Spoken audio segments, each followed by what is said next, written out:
guys. Alright, so as you just saw in your math lesson, we know what stories we voted for this week, huh? Was it the one you wanted? Maybe, maybe not. But even if it wasn't the story that you voted for, I think you're really going to enjoy the two stories that we're going to look at this week. So I'm going to go ahead and talk and read the very first story, which is going to be Lola and Tiva. And then we'll look at the hot dog and it's a cold dog and a hot fox. That's the next story. So we'll look at that one next. But we're going to go ahead and talk about Lola and Tiva now. So as you noticed when you had to vote, Lola and Tiva is about a little girl that has a pet rhinoceros. Sounds pretty interesting. Well, let's go ahead and I'm going to read some of it, and we'll stop and talk at different times, okay? Alright, so here's Lola and Tiva. Lola and Tiva, An Unlikely Friendship, by Juliana, Isabella, and Greg Hatkoff. Photos by Peter Greste, I guess. Alright, so there is a very special place in Kenya, Africa, called the Liwa Wildlife Conservancy. Liwa is a large place where animals roam free, and people, called rangers, watch over them. A young girl named Tiva lived there with her family. Her father worked for Liwa. Alright, so we've got this little girl named Tiva, and she lives on something called a nature conservancy. And that's just a place, it's sort of like a zoo, except the animals aren't in cages.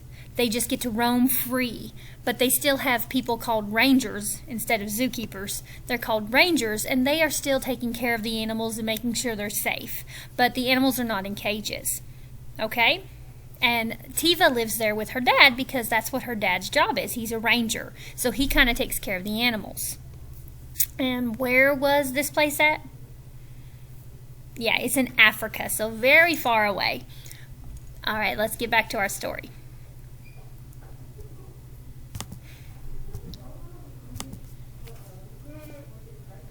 Everyone at Liwa knew that Tiva had always wanted a puppy, but puppies were not allowed.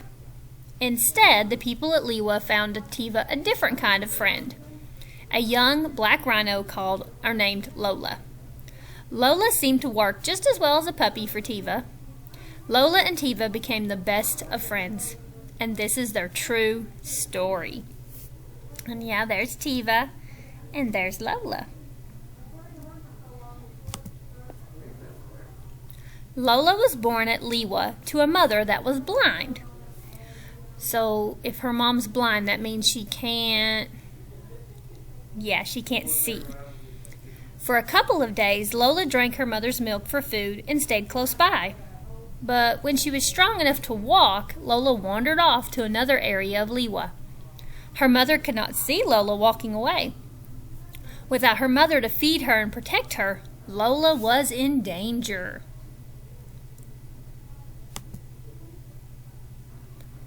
Lola needed food and could become a meal for a lion or another hungry animal. She could not find her mother, and her blind mother could not find her. The rangers who worked at Liwa searched for Lola.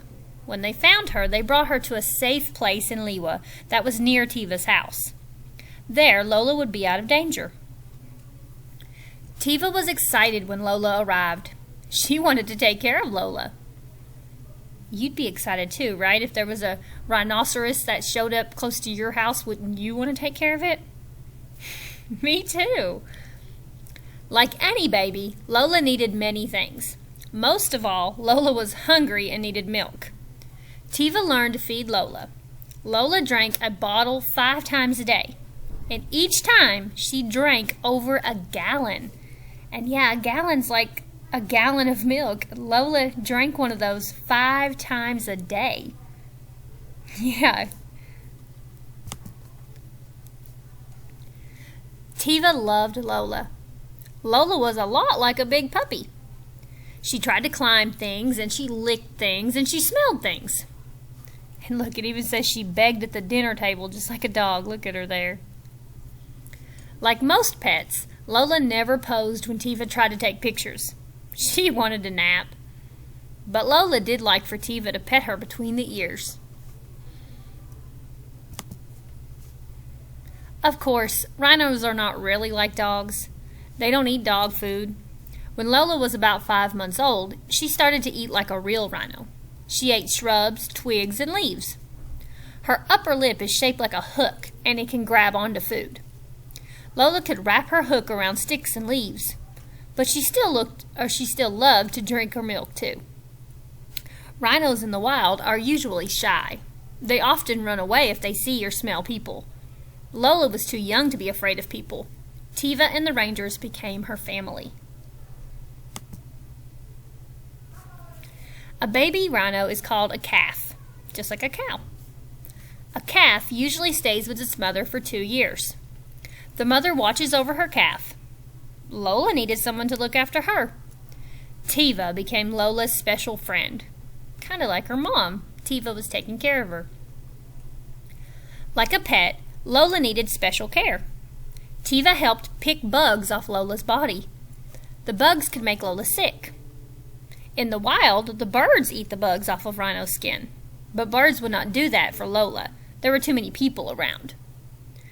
Ew, picking bugs off, but you gotta do it. She needs those bugs off, and if that's your pet, you gotta take care of them. Lola also needed to take baths. Mud baths. When a rhino rolls in the mud, it's called wallowing. It is an important part of being a rhino. The mud protects the rhino's skin from the sun, like sunscreen. And once the mud dries, it also keeps the bugs from biting. It'd be kind of fun, wouldn't it, playing in the mud with her? Tiva made sure Lola knew how to wallow. It isn't as easy as it looks. It takes a lot of practice. A rhino does not have to wash the mud off. A little girl does. Lola and Tiva shared their days together. Lola learned about being a rhinoceros, and Tiva learned about being a friend. It was a lot of fun, and it wore them out. Oh, she got her all covered up with a blanket. Now Lola is almost full grown. She's too big to play with Tiva like she used to. But the time they spent together will always be special. After all, a little girl never forgets her first best friend. I liked that story, did you? I liked it a lot. So your assignment today with Lola and Tiva, and I forgot to tell you, Lola and Tiva is in your big book, the big one. It's on page 88. So you've got it too if you wanted to go back through and look at the pictures and read it too. But now that we've read Lola and Tiva, this is your assignment for today. And we're going to be talking about Lola and Tiva more next week. But your assignment for today is I want to know the main idea of Lola and Tiva. Main idea is something that we have worked on before. Remember, main idea just means what's it mainly about. What is the whole story about? Why did the author write this? What's she trying to tell us about? Okay? So you're going to send this to me in a chat. You're going to go over to chat, find my name, and send me a main idea message. But I don't want you just to send me one word. Like, you're not going to just say, rhino. That doesn't really tell me what it's about. I'm like, rhino? What's that mean? I'd be confused. So when you send me your message, make sure you say, the main idea is, and then tell me what the main idea is. But I'm hoping you're still not going to say, the main idea is rhino. Because that's kind of confusing too. What about the rhino? Did the rhino attack somebody? Did the rhino wear clothes and go dancing? I don't know if you don't tell me. So make sure when you tell me the main idea is that you tell me what this story was about. Okay? And make sure you tell me where I'll understand it, okay? Alright, and we'll look back at these on Monday and make sure that your main ideas make sense, okay? Alright. Have a good weekend, everybody. Bye.